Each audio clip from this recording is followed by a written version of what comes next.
He had lived alone for 12 long years, speaking only to his horses and the wind that clawed through the rocks of the Sangre de Cristo Mountains. Folks in Socorro County called him a ghost in boots, Ethan Callahan, a man carved from dust and silence, tending his land at the edge of what the locals feared. The Silence Valley, where even coyotes had learned to whisper. But everything changed that one blistering afternoon, under a sky so cruelly blue it seemed to mock the earth below, when 12 Apache warrior women appeared at his gate hungry, bleeding, and bone-weary. Their feet were cracked and blistered from days of fleeing through thorny mesquite and dry riverbeds. Their eyes, sunburnt and hollow, held no fear-only grit, and with them came a sound Ethan hadn't heard in a dozen years. Hope, knocking. If you're drawn to stories where love rises from dust and blood, smash that Heather Day and drop a big one in the comments. Let's show Wild West love is alive and ridin' hard. The wind that day had teeth. It came up from the south, scraping across the land like a bone saw, lifting fine red dirt into the air until the whole world shimmered like the inside of a fever dream. Ethan was by the water trough, tightening a saddle girth, shirtless, skin sun-hardened and scarred like a canyon wall. His back bore the tale of a knife fight he never spoke of, and his left hand trembled slightly, a gift from the war he no longer believed in. Then came the sound, not a horse's whinny, not the distant bark of prairie dogs, but the sharp shaking knock of a human hand 3 times against old wood. He froze. No one knocked here. Not in 12 years. Not since the night he buried his wife and daughter in the back pasture under a cottonwood tree.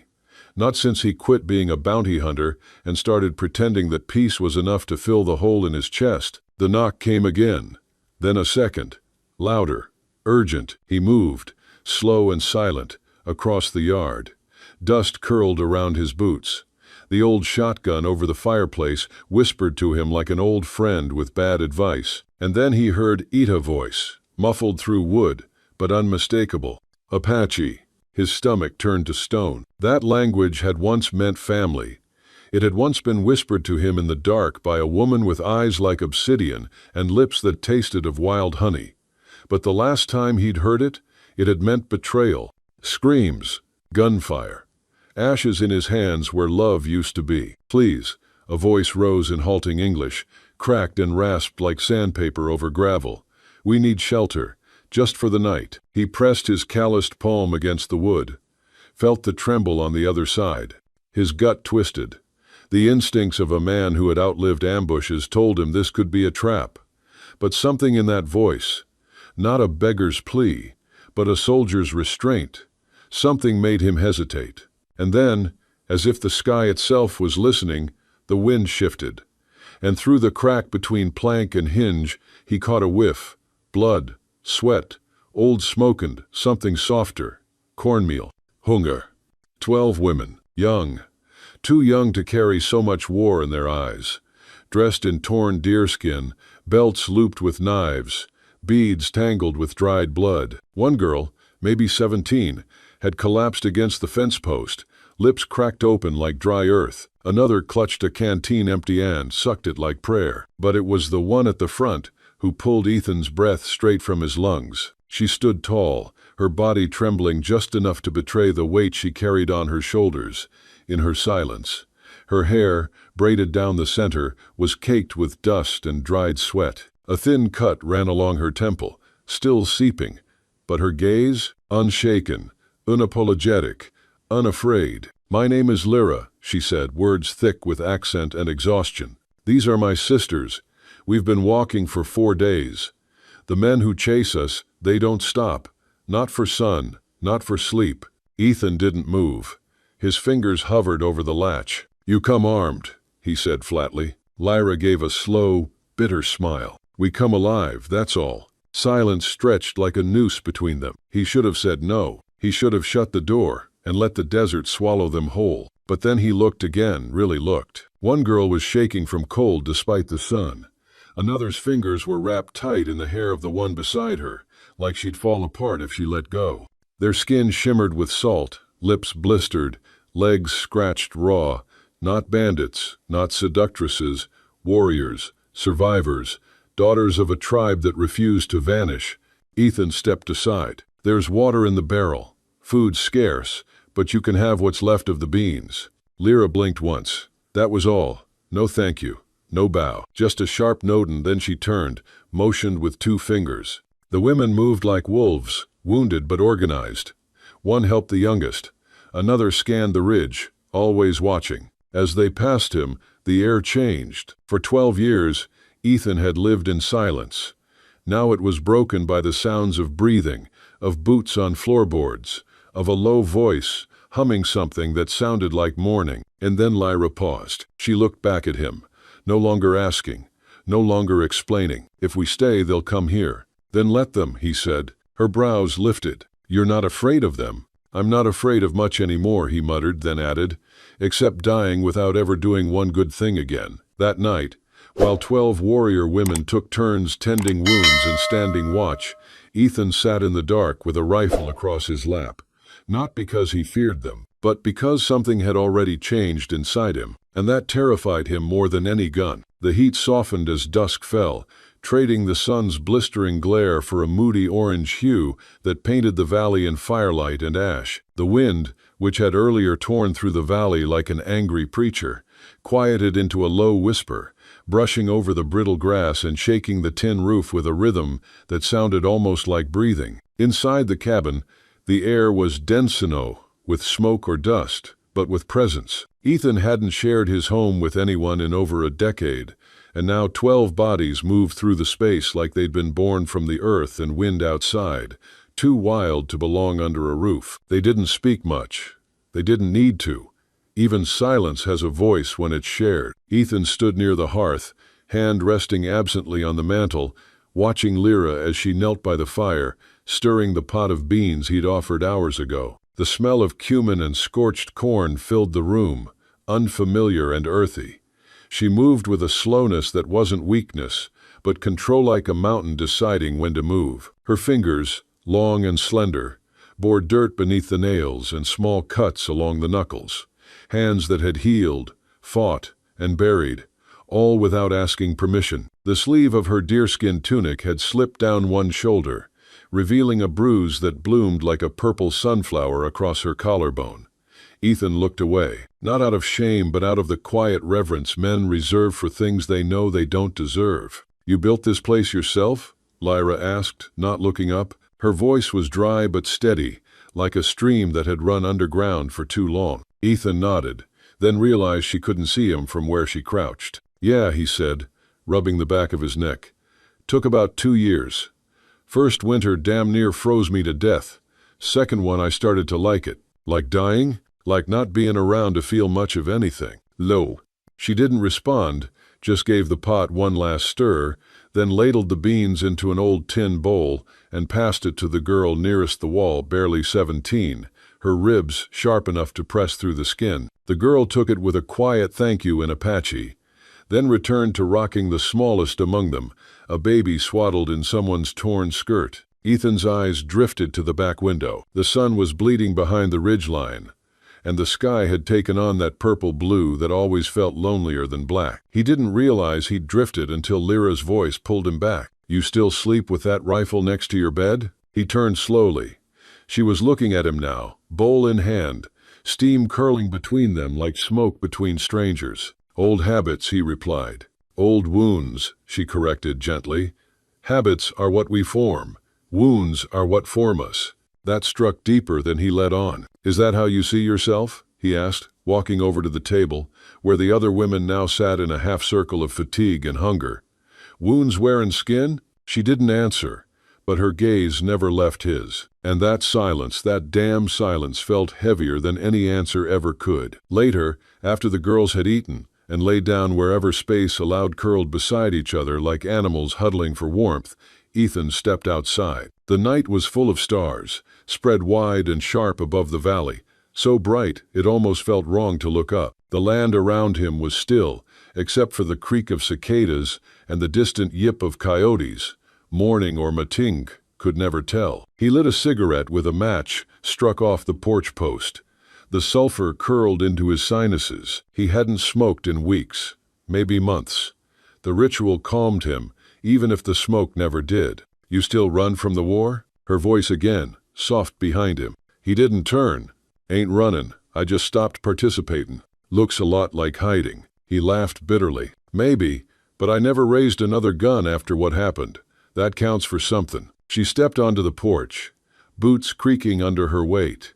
He heard her sit on the step beside him, their knees almost touching. Almost. Tell me. What? About the woman. The one whose ghost still sits in your kitchen. Ethan took a long drag. The smoke curled from his nose, pale against the dark. Her name was June, he said eventually. She was Apache like you, except sweeter, softer. The kind that made bread from mesquite flour and carved little animals out of river rock. I met her chasing a bounty up through Sandia. She stole my horse to get her sister away from a bad man. I never got the horse back, but I married her. Lyra stayed quiet. She didn't move, didn't press. She died in fire, Ethan continued, voice rougher now. A sheriff's posse came through, looking for a bandit. Didn't care much that we were clean. Didn't care that she was pregnant. Said Apache blood meant potential threat. They tied me to a mesquite post and made me watch. He crushed the cigarette out beneath his boot. That was the last time I talked to a human being for 8 years. Lyra was silent. Then, my mother died the same year, chained to a tree, because they thought she was hiding my brother. She wasn't. He'd already died of fever. They sat together, two silhouettes cut from pain and smoke, saying nothing, because there was nothing left to say. When he rose to go back inside, Lyra placed a hand on his wrist. Her fingers were cool and strong, and they stopped him like a river cuts through rock, not sudden, but unrelenting. I don't trust men who pity me, she said, but I notice you never looked at me like I was weak. He met her eyes in the dark. Because you ain't. Neither are you. And that was the start of something. Not love. Not yet. That would come later, like spring in a place too dry to expect flowers, but a shift, a tilt in the ground beneath them. Inside the cabin, the women slept. The baby whimpered once, then quieted. Outside, two ghosts sat on a porch, sharing scars in the language of breath and starlight. And for the first time in 12 years, Ethan didn't feel like a ghost at all. The morning broke slow and silent, as if the land itself had paused to listen. A hush settled over the plains, the kind that made even birds forget to sing. Tobias Redmont stood at the edge of the porch, coffee in hand, steam curling like ghost trails into the cold air. His eyes weren't on the sunrise, they were fixed on the 12 warriors gathered near the barn, sharpening blades, tending bruises, and whispering in their native tongue, the rhythm of their words, rising and falling like wind through canyon walls. Mina had risen first, her body wrapped in an old flannel blanket Tobias had given her the night before. Her braids were undone now, loose dark waves catching the amber light, her bare shoulders marked by both scars and stories. There was a stillness to her this morning, not weakness, but that quiet alertness you see in wolves before the kill. Tobias watched as she paused to wash her face in the tin basin, water darkening the earth beneath her feet, her fingers trembling for the briefest moment. Inside the cabin, the fire had burned low. The air held the scent of cornmeal, dried leather, and something heavier, the lingering fear of being found. Tobias could feel it, not just theirs, his own too, rising again after years of silence. He thought he had buried it alongside his wife and child, but fear has a long memory. The knock came just as the wind shifted. A single rap, then silence, then another, not from the front, from the back of the house. Tobias moved slowly, setting the mug down. His boots creaked against the floorboards. Mina stood behind him before he even reached the rifle. "It's him," she whispered. Just 2 words, and yet they twisted something inside him like a knife. He didn't ask who. He could see it in her face. She'd been waiting for this knock her whole life. He opened the back door without ceremony. The man standing there was tall, face shaded by a battered cavalry hat, mustache silver, boots worn, jacket once blue, and still carrying the shape of command. But his eyes, those eyes were black oil, slick and depthless. "Redmont," he drawled, "you got something that belongs to me." Tobias felt Mina move closer, could hear the faint shift of steel behind him. The women had followed. "You lost 12 women, Tobias said, voice steady. "1," the man corrected. The rest are mine to command. But one of them made the mistake of loving me." Mina stepped past Tobias. Her spine was straight, her feet bare. She walked like someone who had walked through fire and didn't care who burned next. "You don't get to say that word," she said. Her voice had dropped low, so low it didn't echo. It hit like a bullet. The man's eyes flicked to her. "Mina," he said, as if tasting the name. "Colonel Reddick," she replied. "You should have stayed dead." It happened fast. A twitch, a shadow, a flash of metal. But Tobias was faster. The rifle fired once, not to kill, to warn. The shot struck the porch post inches from Reddick's head, splinters raining down like sharp snow. He didn't flinch. "You're a damn fool, Redmont," he said. "You think you can protect her? You think you can protect them all?" Tobias didn't answer. He didn't need to. Behind him, 12 women stood like a wall of flame. Leather skirts, feathered braids, faces painted with the ash of old grief. They didn't shout. They didn't scream. They just stood, a storm waiting for the wind. Reddick stepped back. He knew what it meant. "This ain't over," he said, and vanished into the mist. That night, they moved. Tobias packed supplies in silence. The barn was emptied, water skins filled, rifles wrapped in cloth. No one asked questions. Mina stood by the back door, watching the mountains. "He won't stop," she said. "I know." They followed him because he made them believe they had no other choice. Tobias looked at her. "But you knew better." Her eyes turned to him. "No," she said. "I just finally had enough." They left before dawn. The land stretched wide beneath them, a bruised sky overhead. Coyotes howled far to the east.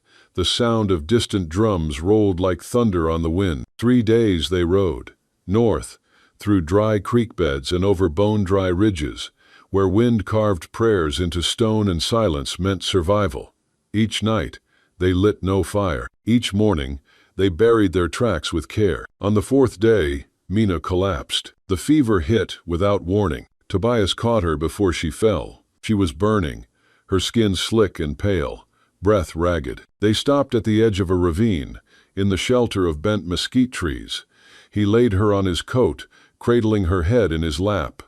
The other women circled around, forming a silent ring. He'd never seen her so still. "She carried a bullet in her side for 2 days, one of the younger girls said.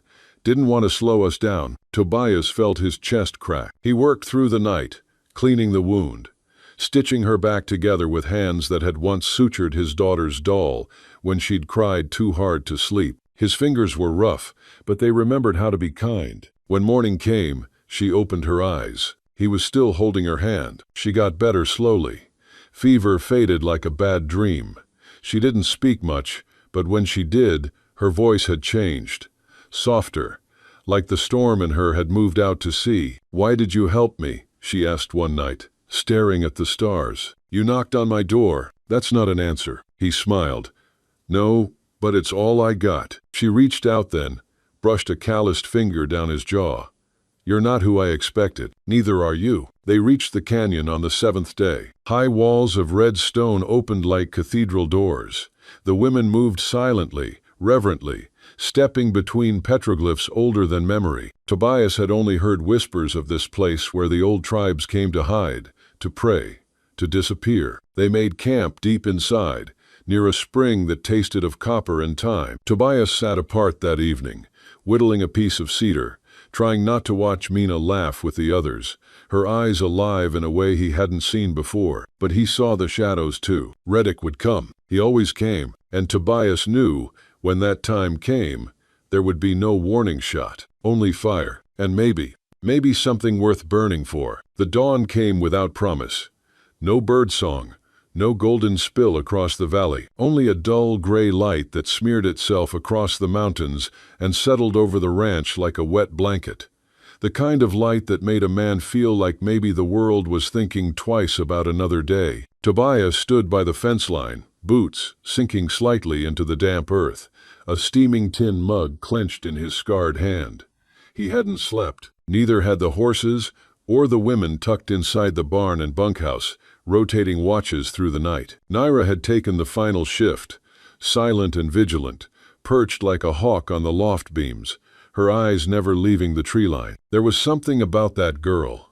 Not just the fire in her arms when she drew the bowstring, or the tension in her jaw when she heard a twig snap in the dark.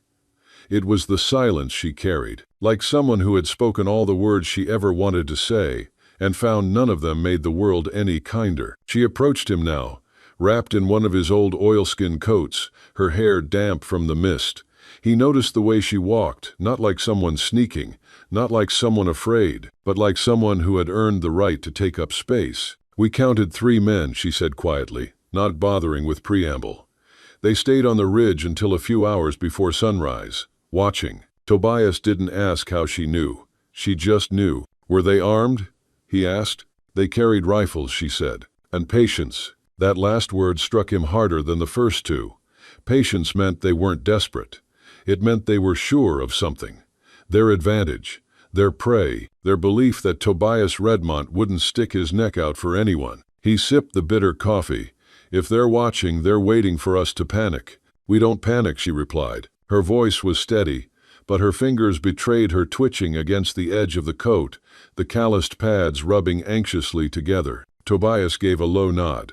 "Then we hold the line." She looked at him then, not as a fugitive, not as someone who owed him gratitude, but as a woman who had stood toe-to-toe with death more than once and wanted to know, would he really stand with her when the sky turned black? Inside the bunkhouse, the other women were stirring. Tobias watched as one of the younger ones, barely more than 16, lit a small fire and passed around strips of dried venison. They chewed in silence, their eyes ringed with fatigue, but not despair. Not anymore. Maybe that's what scared him most, the spark returning to their faces. The way they began to believe, just a little, in shelter, in safety, in him. He turned away from the fence.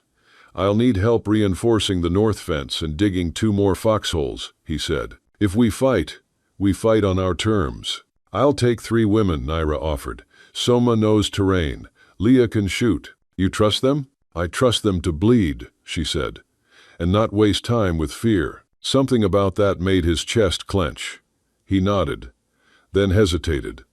"When this is over, what happens to you?" She raised a brow. "You planning on surviving?" "I don't make plans," Tobias replied, "but I want to know if I do." Naira stared at him, wind biting the air between them. "Then I suppose we'll see who we are without the storm chasing us." No. By nightfall, the ranch had shifted. The women moved like gears in a well-oiled machine, pulling canvas, cutting trenches, counting bullets with the precision of people who had run out of chances. But amidst the war readiness, Tobias noticed the little things. Soma laughed once, a short, surprised burst when he tripped over an old feed bucket and swore in a string of cowboy curses that would have made a saloon girl blush. Leah offered to mend the ripped sleeve of his duster. Another woman had made hot corn porridge without being asked and placed it near his seat by the hearth. Kindness, unspoken, undemanded. It unnerved him. That night, Naira found him on the porch, sharpening his knife in long, measured strokes. "You ever think about leaving this place?" she asked. "No," he said without looking up. "Not even once?" He paused. "It's not that I haven't thought about it. It's just, out there's full of ghosts, too. I'd rather stay with the ones I buried myself." She sat beside him, legs pulled up, arms resting on her knees. The moonlight played over her face, catching the soft bruises beneath her eyes. Fatigue, grief, maybe both. "You lost them here?" she asked gently. He nodded. "My wife was born with laughter in her bones," he said slowly. "You ever meet someone like that? Just sunlight walking. And my little girl, she had my stubbornness and her mama's eyes. Smart as a whip. Used to braid my mustache while I napped on Sundays." He chuckled, and it broke something in the air. "They died in a raid?" He nodded again. "Not Apache. White men looking for land. Thought I was harboring savages because I let an old Lakota woman sleep in the barn one winter. That was enough." Naira's voice was barely a whisper. "I'm sorry." Tobias shook his head. "Sorry don't change the dead. But it does remind the living they ain't alone." They sat in silence, the knife forgotten, the ghosts momentarily quiet. Then she spoke. "My mother died giving birth to me.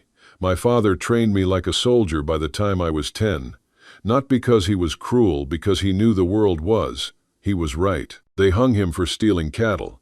Only he never stole a damn thing, just refused to sell his land to the same men you're talking about. Their eyes met.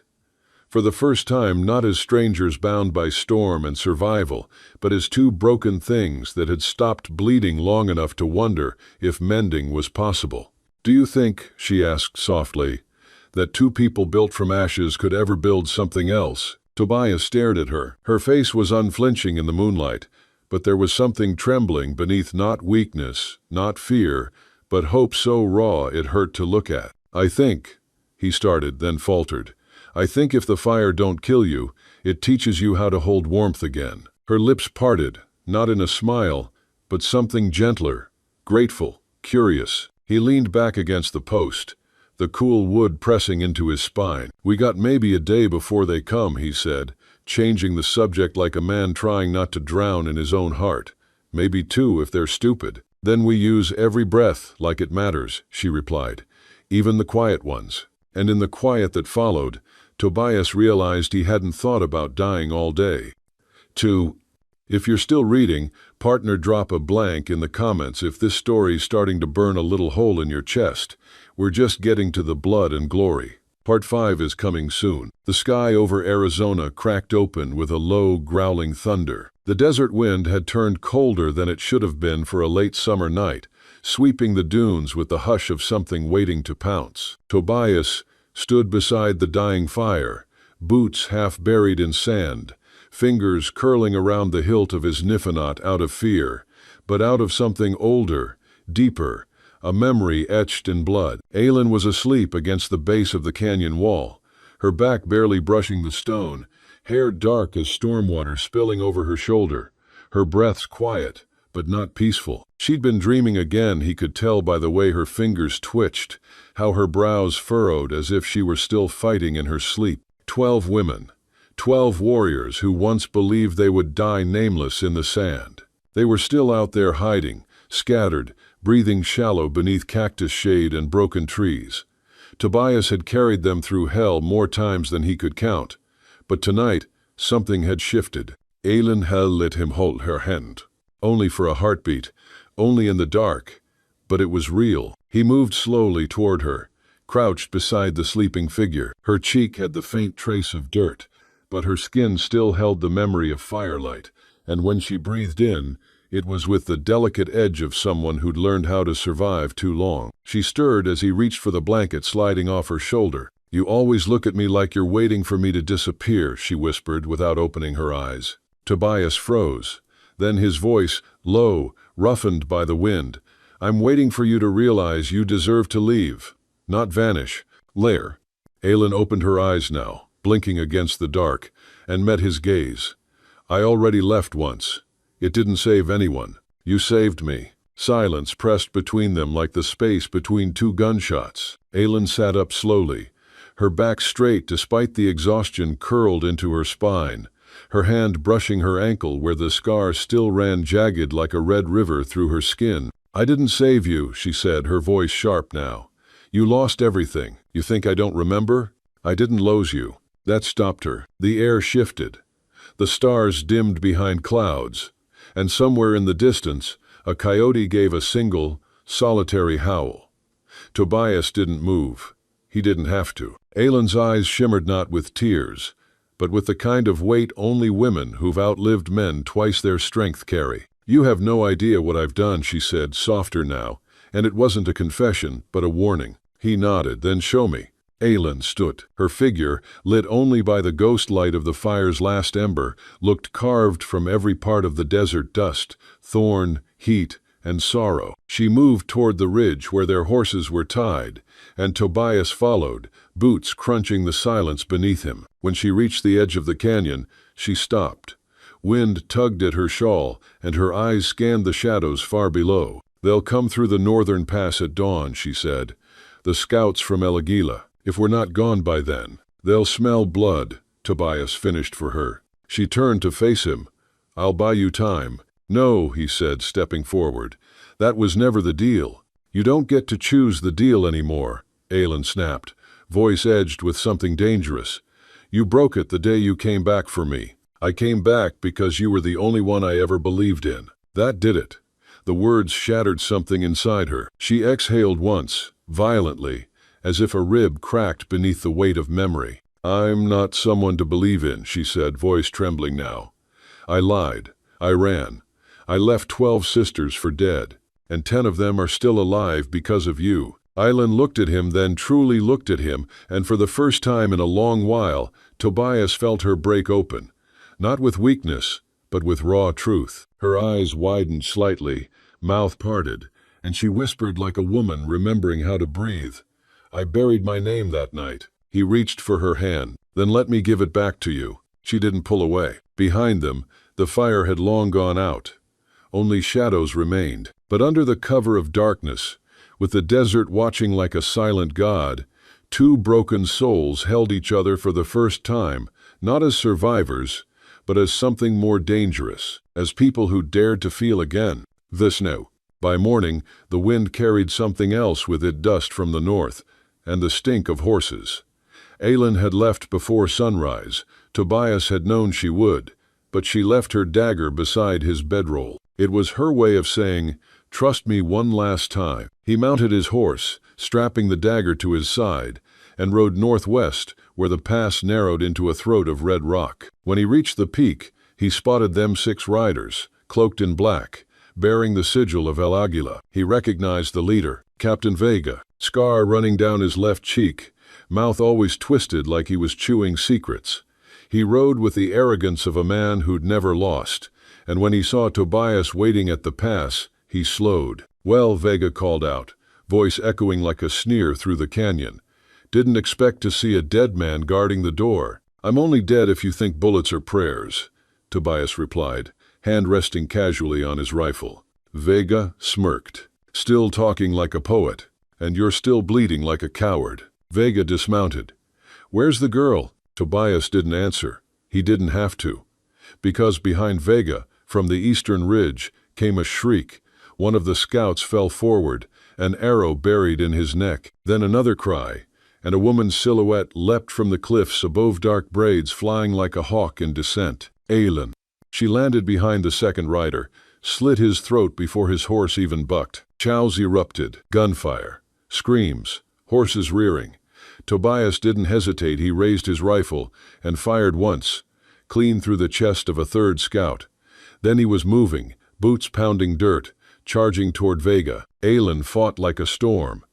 Every move was precise, brutal, elegant in the way only those who've known silence and survival can be. Tobias saw her duck beneath a blade, drive her elbow into a man's throat, and twist his arm until it snapped. Then she saw Tobias, and for 1 second, everything slowed. Blood on her cheek, dust in her hair, and her Aisher wild, unbroken eyes met his with something like firelight inside. Together, they ran. Through the smoke, through the gunshots, through the dying howls of men who'd never understood mercy. The desert swallowed them again, and when the last of Vega's men fell, only Tobias and Aylan remained standing, breathing, bleeding, alive. Gand. That night, back in the hollow between 2 cliffs, Tobias tended to her wound. She'd taken a cut across her ribs, nothing deep, but angry. He cleaned it with water from his flask, and Aylan hissed through her teeth. "You're too gentle," she muttered, biting the inside of her cheek. He smiled. "I learned from the best." Aylan looked away. "You're a fool for staying, and you're a fool for thinking I wouldn't." The moon rose, pale and full like a silver coin lost in the sky. Aylan leaned back, shoulder brushing his. "I was ready to die today," she said. "I wasn't." She turned to him, eyes glinting. "Why?" "Because dying is easy," Tobias said, his voice low. "But building something worth staying alive for, that takes guts." Aylan said nothing for a long time. Then, "You think we can still build something?" He nodded. "Not with bricks, but with names, with stories, with the truth." Aylan let out a breath. And then, for the first time in years, she let her head rest against his chest. The first rays of dawn spilled gently over the ridge, washing the earth in a hue of amber and silver. Aylan sat still beside the dying embers, cupping a tin of warm water in her hands, though she wasn't drinking it. Her eyes drifted to the horizon but didn't seem to focus. The truth was, she hadn't slept all night, not because of the dangers that lurked in the wilderness, but because of the man lying behind her under layers of blankets. Tobias was alive, and somehow, that fact was harder to face than the fear of losing him. When he collapsed against her with blood soaking through his shirt, she had braced herself for the worst, not just for his death, but for what that death would awaken in her. For someone like Aylin, raised between two worlds that never welcomed her, attachment had always meant vulnerability. Yet now, with Tobias's soft breathing behind her, she realized something terrifying. She had let him in. "You're up early," came his hoarse whisper. She turned, surprised to find him awake. He was propped up slightly, his face pale, eyes soft with exhaustion but still focused, still alive, still watching her like she mattered. "You should be resting," she replied, her voice quieter than she intended. "Are you mad at me for getting shot?" he asked with a faint smile. She moved closer, kneeling beside him. "If I were mad, you'd try to act tough. If I said nothing, you'd think I didn't care." His eyes searched hers. "So, do you?" Aylin didn't look away. Not this time. Not after all they'd endured, the hiding, the riding, the long silences, the moments when he'd stood between her and danger without hesitation. "Yes," she said simply. "I care." The air between them shifted. He reached for her hand, slow, deliberate, and this time she didn't pull away. Their fingers met, not like a soldier's grip or a comrade's clasp, but like something tentative, fragile, and real. "I thought I was just helping a stranger," Tobias said. "A woman on the run. But the more we traveled, the more I listened to you, the less I wanted to walk away." Aylin's hand trembled in his. "I've been running all my life," she murmured. "From white men, from my own people, from the way everyone tries to define me before they know my name. They wanted to trade me, tame me, own me. I thought if I kept moving I could outrun what they saw.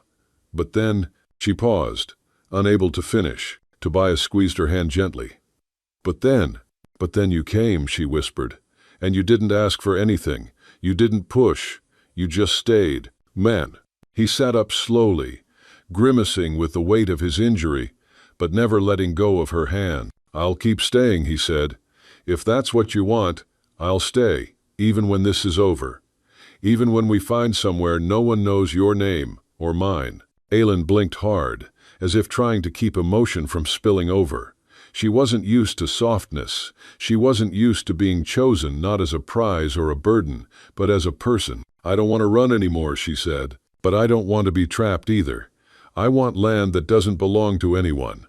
I want a place where we plant our own fire pit, where no man comes to claim me, where no name is tied to a past I didn't choose." "Then that's where we'll go," Tobias said, smiling through pain. "We'll make that place.